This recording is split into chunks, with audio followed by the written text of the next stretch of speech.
Welcome to this video. Patent rules की series में हम पढ़ रहे हैं पेटेंट रूल्स। देखिए, लास्ट वीडियो में हमने देखे थे रूल नंबर 17 तक, जिसमें मॉडल्स और ड्राइंग्स की बात की गई थी। आज हम रूल्स पे आगे फर्दर मूव कर रहे हैं। Publication and examination of applications के जो रूल्स हैं, जिस शुरू होते हैं रूल नंबर 24, पब्लिकेशंस। देखिए, यहाँ पर जो सेक्शन लगते हैं दैट इज 11A, पब्लिकेशन का जो सेक्शन। देखिए, 18 months from the date of filing of application or the date of priority of the application, whichever is earlier। जैसे ही 18 months कंप्लीट होते हैं, एप्लीकेशन क्या हो जाती है, पब्लिश हो जाती है। अब ये date of filing of application और the date of priority of application का डिफरेंस क्या है, ये देखते हैं। फॉर एग्जाम्पल, आपने एक इंडिया में एप्लीकेशन फाइल किया 1/1/25 को। आप इंडियन रेसिडेंट हैं और आपने इंडिया में पहली बार फाइल किया। तो ये आपने एप्लीकेशन फाइल किया है, तो यही एप्लीकेशन जो है, इसकी प्रायोरिटी डेट होगी और यही एप्लीकेशन फाइलिंग डेट भी होगा।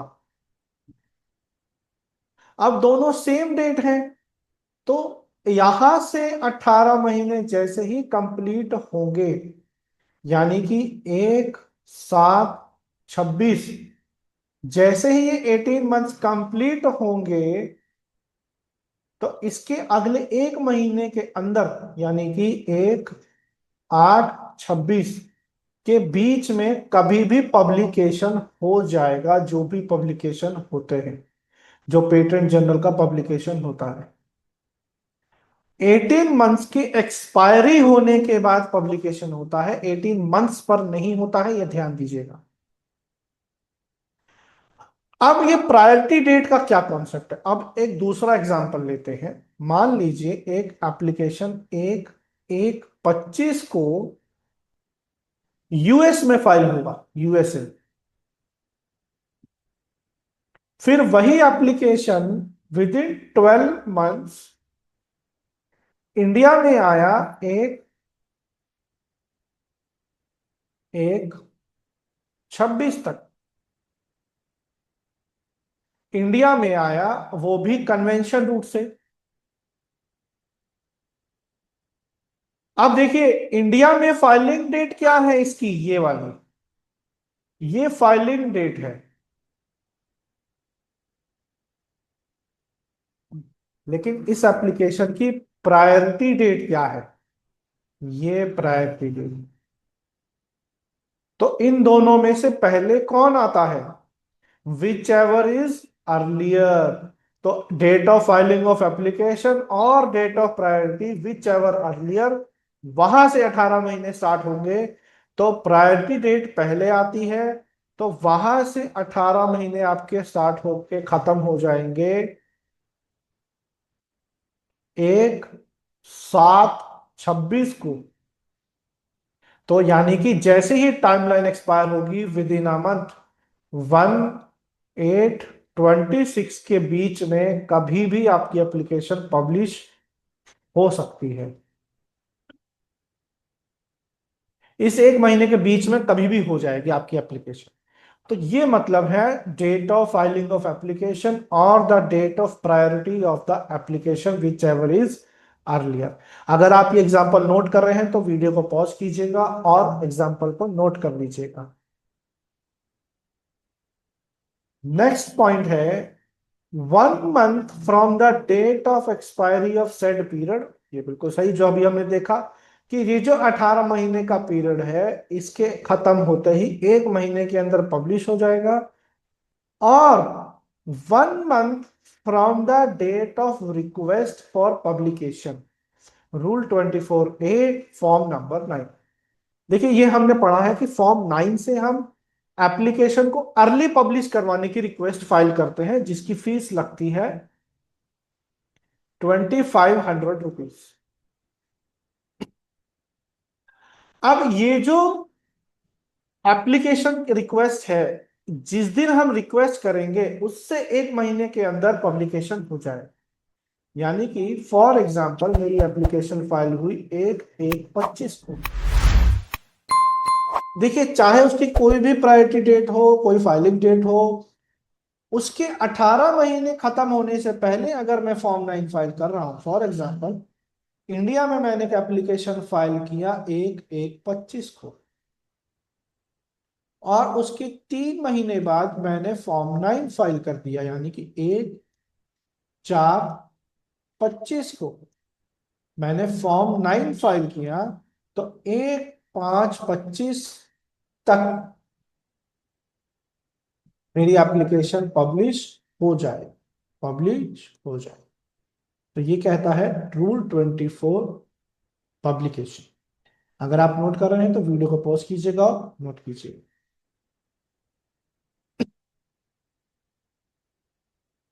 Rule 24B, examination of application. देखिए, एप्लीकेशन जो होता है एग्जामिनेशन का, देखिए 24B तब अप्लाई होता है जब आप फाइल करते हैं फॉर्म 18। ये ध्यान दीजिएगा, जिसकी फीस लगती है ₹4000। और 31 months from the date of prior. देखिए यहां पर एप्लीकेशन फाइलिंग डेट कुछ नहीं है, जो भी उसकी डेट ऑफ प्रायोरिटी है वहां से 31 मंथ्स आपको मिलते हैं फॉर्म 18 फाइल करने के, या फिर 48 मंथ्स अगर आपकी एप्लीकेशन 15 मार्च 2024 से पहले फाइल हुई। देखिए, ये चीज मैंने एक्ट पढ़ाते वक्त भी बताया था कि अगर आपकी एप्लीकेशन 15 मार्च 2024, ये प्रैक्टिकल डेट की मैं बात कर रहा हूं क्योंकि 15 मार्च 2024 को अमेंडमेंट्स आए थे, और उसमें चीज बिल्कुल क्लियर की गई थी कि 15 मार्च 2024 से पहले अगर कोई एप्लीकेशन फाइल की गई है तो उसके लिए एग्जामिनेशन की रिक्वेस्ट फाइल करने के लिए टाइम है 48 मंथ्स का। अगर कोई एप्लीकेशन 15 मार्च को फाइल हुई है या इसके बाद, तो उसको मिलेंगे 31 months from the date of priority, और within 6 months from the date of revocation of the secrecy direction. देखिए, अगर किसी एप्लीकेशन पे सीक्रेसी डायरेक्शन लगता है तो उसको या तो 31 मंथ्स मिलेंगे फ्रॉम डेट ऑफ प्रायोरिटी, और 6 months from the date of revocation. अब इसका मतलब क्या है, ये समझते हैं एग्जांपल से। मान लीजिए एक एप्लीकेशन फाइल हुई 1/1/25 को, ये इसकी प्रायोरिटी डेट है, हम ये मान लेते हैं। अब ये क्या हुआ, कब हुआ, कौन सी एप्लीकेशन है, इस पर हमें ध्यान नहीं देना है। 1/1/25 उसकी प्रायोरिटी डेट है। देखिए, प्रायोरिटी डेट आप निकालना जानते हैं कि कैसे निकलती है, नहीं जानते हैं तो पेटेंट एक्ट की मेरी प्लेलिस्ट में जाइएगा, वहां पर सेक्शन 11 को पढ़िएगा। प्रायोरिटी डेट ऑफ एप्लीकेशन मान लीजिए ये है। अब यहां से 31 मंथ्स कंप्लीट होते हैं 1/1/27 को,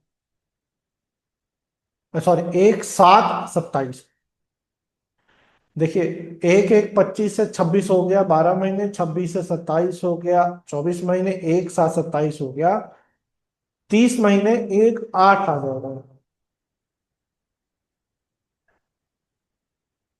तो ये मेरा टाइम हो गया 31 मंथ्स का।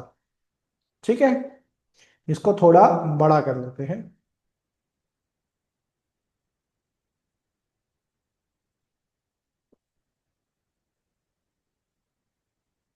1/8/27। मान लीजिए इस एप्लीकेशन पे सीक्रेसी डायरेक्शन लगा, और वो एक्सपायर हो गया 1/6/26 को, सीक्रेसी डायरेक्शन रिवोक हो गई। तो अब देखिए, इसके बाद 6 महीने की टाइमलाइन बनती है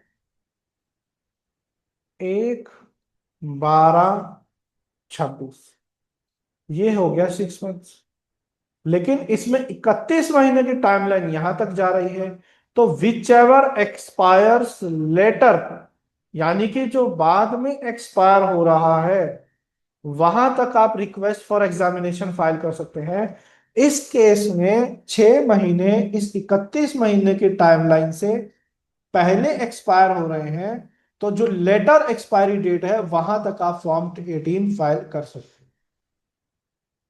बट फॉर एग्जाम्पल, अगर किसी एप्लीकेशन पर जो सीक्रेसी डायरेक्शन लगी थी वो रिवोक होती है 1/5/27 को, तो यहां से 6 महीने जो है मेरे खत्म होते हैं 1/11/27 को।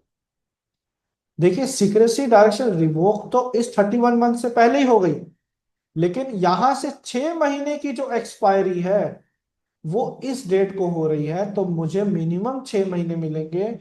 अब मैं इस डेट तक फॉर्म 18 फाइल कर सकता हूं। ये टाइमलाइन को समझिएगा इस तरह से। अगर आप नोट कर रहे हैं तो वीडियो को पॉज कीजिएगा और नोट कीजिएगा।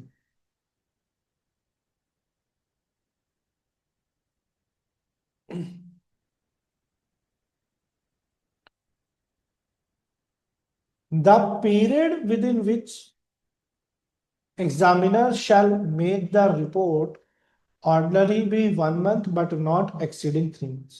देखिए, सेक्शन 12 हमने पढ़ा था कि एग्जामिनर को भेजा जाता है एग्जामिनेशन करने के लिए। तो जो एग्जामिनर होते हैं उनको जिस दिन रिक्वेस्ट मिलती है एग्जामिनर को, जिस दिन भी एग्जामिनेशन करने के लिए फॉर्म फॉरवर्ड किए जाते हैं, मान लीजिए 1/1/25 को उनको रिक्वेस्ट भेजी गई, फॉर्म फॉरवर्ड किए गए एग्जामिनेशन करने के लिए, तो मैक्स टू मैक्स 3 महीने के अंदर वो अपनी रिपोर्ट सबमिट करते हैं कंट्रोलर को। किसको सबमिट करते हैं? कंट्रोलर को। देखिए, ये रिपोर्ट वो रिपोर्ट नहीं है जो एज आ हमें एप्लीकेंट मिलती है एफईआर। ये रिपोर्ट एग्जामिनर की रिपोर्ट है जो कंट्रोलर के पास जाती है, और याद कीजिए ये रिपोर्ट होती है कॉन्फिडेंशियल। जी हाँ, ये रिपोर्ट कॉन्फिडेंशियल होती है। ये वो रिपोर्ट नहीं होता एफईआर यानी फर्स्ट एग्जामिनेशन रिपोर्ट जो हमें मिलती है, नहीं। इस रिपोर्ट को यूज करते हैं कंट्रोलर।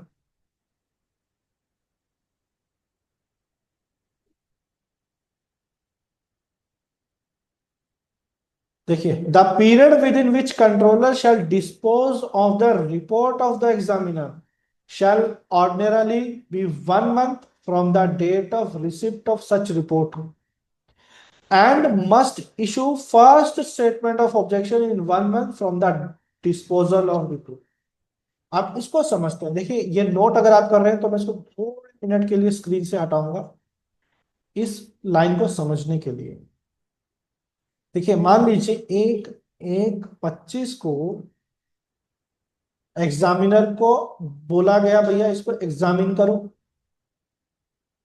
तो 3 महीने के अंदर ज्यादा से ज्यादा वो अपनी रिपोर्ट सबमिट कर देंगे, यानी कि 1/4/25 को। और यहां से देखिए, ये मिला कंट्रोलर को। एग्जामिनर ने अपनी रिपोर्ट किसको दे दी? अब कंट्रोलर को।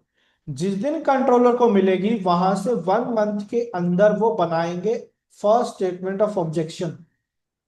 उस रिपोर्ट को यूज करके वो फर्स्ट स्टेटमेंट ऑफ ऑब्जेक्शन बनाते हैं, और जिस दिन फर्स्ट स्टेटमेंट ऑफ ऑब्जेक्शन बन जाता है वहां से 1 महीने के अंदर वो एप्लीकेंट को भेज दी जाती है। In case rule number 24B, अगर आपने फॉर्म 18 फाइल किया है तब इस टाइमलाइन को नोट कीजिए, और फिर इस रूल के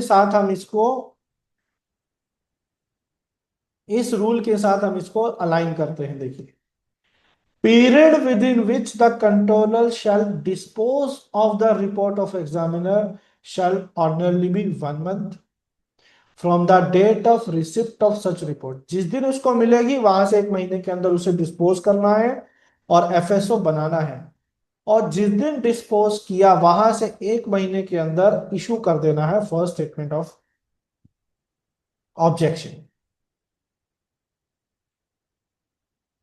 first statement of objection within 1 month from the date of disposal of report of exam, 1 महीने के अंदर वो इशू कर दे। अब आता है रूल 24C। देखिए 24B में और भी चीजें हैं जिसको हम समझेंगे जब हम मेयर रूल जाके प्रॉपर से देखेंगे, बट मैं यहाँ पर जो फोकस मेरा करवाने का जो मेन जो मैं करा रहा हूँ वो है मेजरली टाइमलाइंस के ऊपर।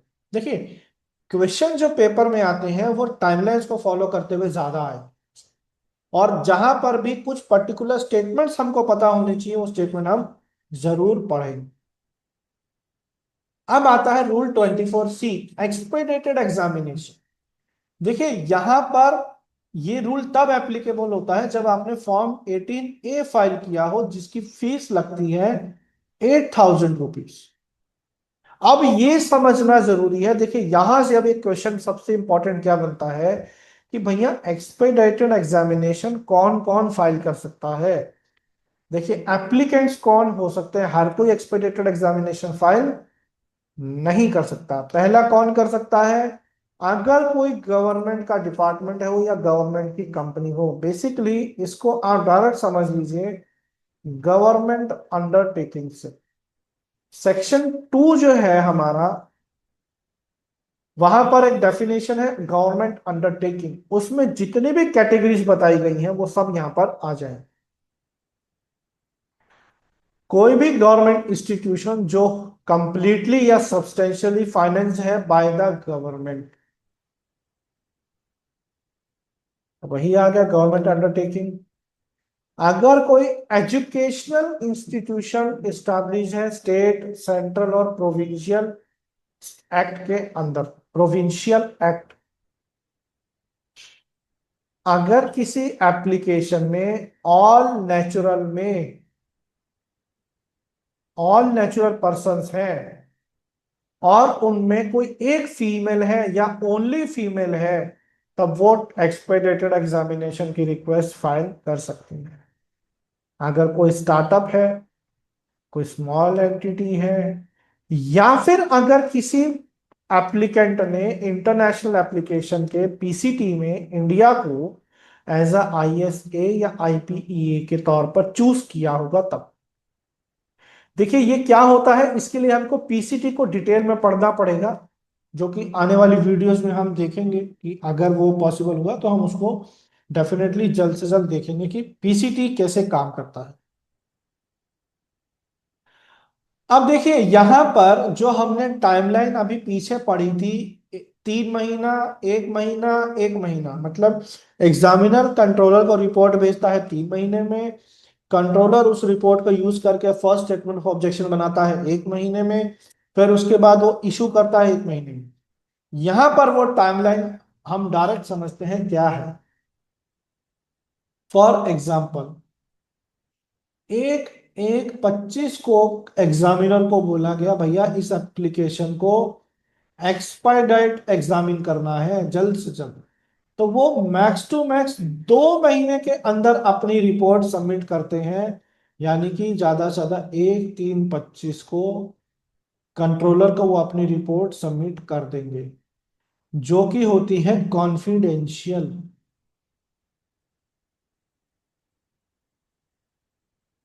उसके बाद कंट्रोलर 1 महीना लेते हैं अपना फर्स्ट स्टेटमेंट ऑफ ऑब्जेक्शन बनाने के लिए, और उसको 15 दिन के अंदर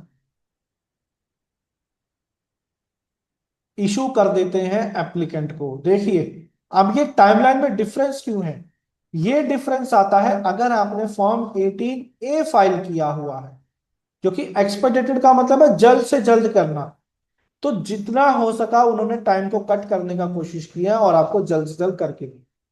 देखिए 18 के अंदर यही टाइमलाइन थी, 3 मंथ्स, 1 मंथ एंड 1 मंथ, अगर आपने फॉर्म 18 फाइल किया होता।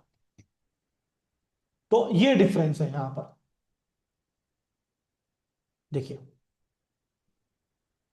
2 मंथ्स, 1 मंथ, 15 डेज, बाकी सब सेम। रूल नंबर 26 कहता है फॉर्म 29 से आप कभी भी अपनी एप्लीकेशन को विड्रॉल कर सकते हैं, इसकी कोई फीस नहीं लगती है। बट एक सर्टेन कंडीशन ऐसी होती है जहां पर आपको रिफंड मिलता है। रिफंड कैसे मिलता है आइए समझते हैं। देखिए मान लीजिए आपने किसी एप्लीकेशन पर रिक्वेस्ट फॉर एग्जामिनेशन फाइल कर दिया है और आपको अभी FER इशू होने वाला है, बट उससे पहले आपने विड्रॉ कर लिया। रिक्वेस्ट फॉर एग्जामिनेशन आपने फाइल किया और आपको FER इशू होने से पहले आपने विड्रॉ कर लिया, तो ये जो रिक्वेस्ट फॉर एग्जामिनेशन की कॉस्ट है, देखिए रिक्वेस्ट फॉर एग्जामिनेशन आपने किससे फाइल किया होगा, या तो फॉर्म 18 या 18A। तो ये जो फॉर्म है 18 और 18A, इसका 90% आपको रिफंड हो जाता है। यहां पर आपको 3600 रिफंड होंगे, यहां पर 7200 रिफंड हो जाएगा अगर आपने FER इशू होने से पहले विड्रॉ किया। लेकिन अगर आपने FER इशू होने के बाद विड्रॉ किया तो नो रिफंड, कोई आपको पैसा वापस नहीं मिलेगा। सिंपल, आपकी एप्लीकेशन विड्रॉ तो हो जाएगी। देखिए ये मत सोचो कि विड्रॉ नहीं होगी, विड्रॉ हो जाएगी बट रिफंड नहीं मिलेगा।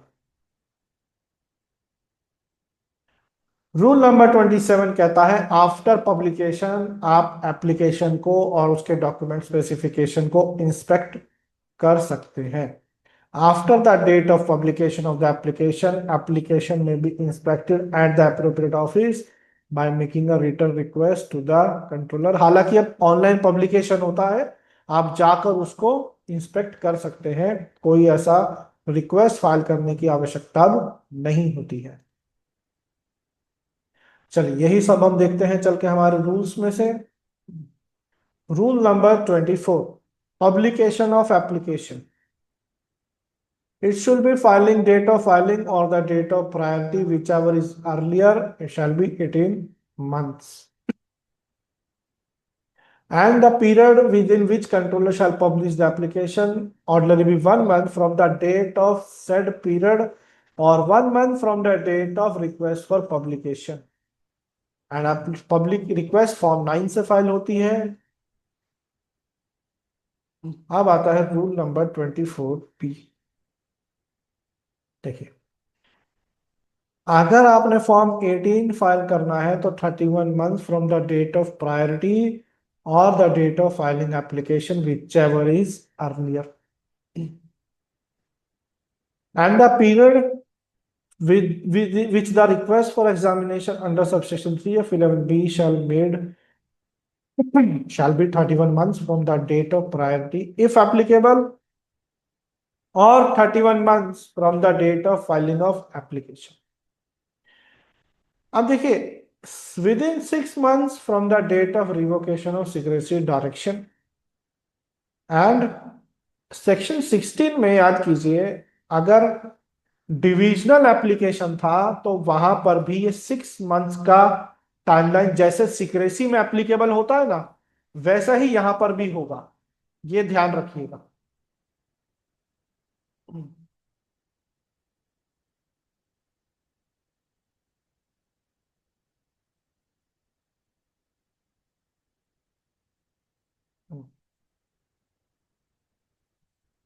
Period within which examiner shall make the report ordinarily be 1 month but not exceeding 3 months.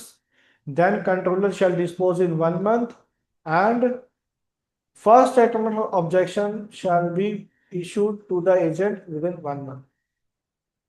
ठीक है, और जो हम रिप्लाई देते हैं that should be 6 month under section 21।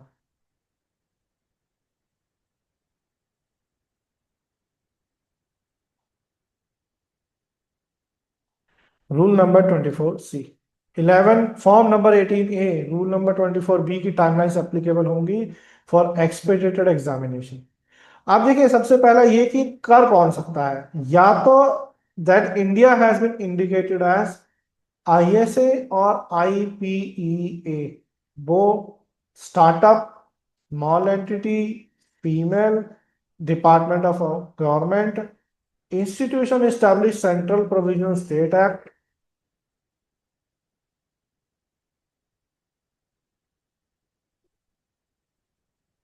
Substantially finance.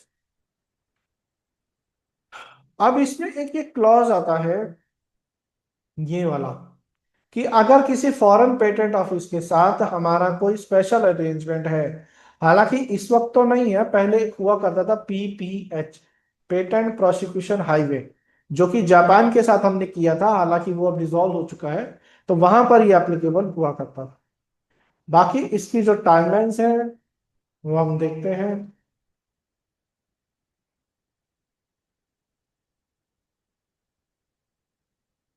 देखिए, कंट्रोलर शैल रेफर द, ये बहुत इंपॉर्टेंट पॉइंट है, यहां से क्वेश्चन आता है और आ भी सकता है, कैसे समझते हैं। A controller shall refer the request for expedited examination along with the application and specification within the request expedited examination has been received. Provided that the request for expedited examination under this rule filed by startup or small entity shall not be questioned merely on the ground that the startup or small entity having filed an application for a patent ceases to be a startup or small entity due to the lapse of the period during which it is recognized by the competent authority or its turnover subsequently crosses the financial threshold. देखिए, अगर कोई startup या small entity application के time पर startup और small entity की category में था, बट बाद में वो उस कैटेगरी से बाहर हो गया, मतलब वो ग्रो कर गया, आगे बढ़ गया, it ceases to be startup और स्मॉल एंटिटी, तब आप बाद में अगर वो एक्सपेडिटेड एग्जामिनेशन की रिक्वेस्ट फाइल करता है, तब आप इस बात पर क्वेश्चन नहीं उठा सकते। इसका सीधा सा मतलब है, आप फाइलिंग की डेट पर आपका स्टेटस क्या था वही चेक किया जाए, बस। सिर्फ फाइलिंग की टाइम पर क्या स्टेटस था वही चेक किया जाएगा और कुछ नहीं किया जाएगा। And it shall not be more than 2 months, controller shall dispose in 1 month and should file issue in 15 days।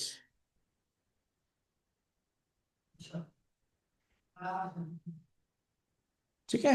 And जो भी हमें रिक्वेस्ट फाइल करनी होती है, जो रिप्लाई देना होता है, shall be 6 months with under section 21।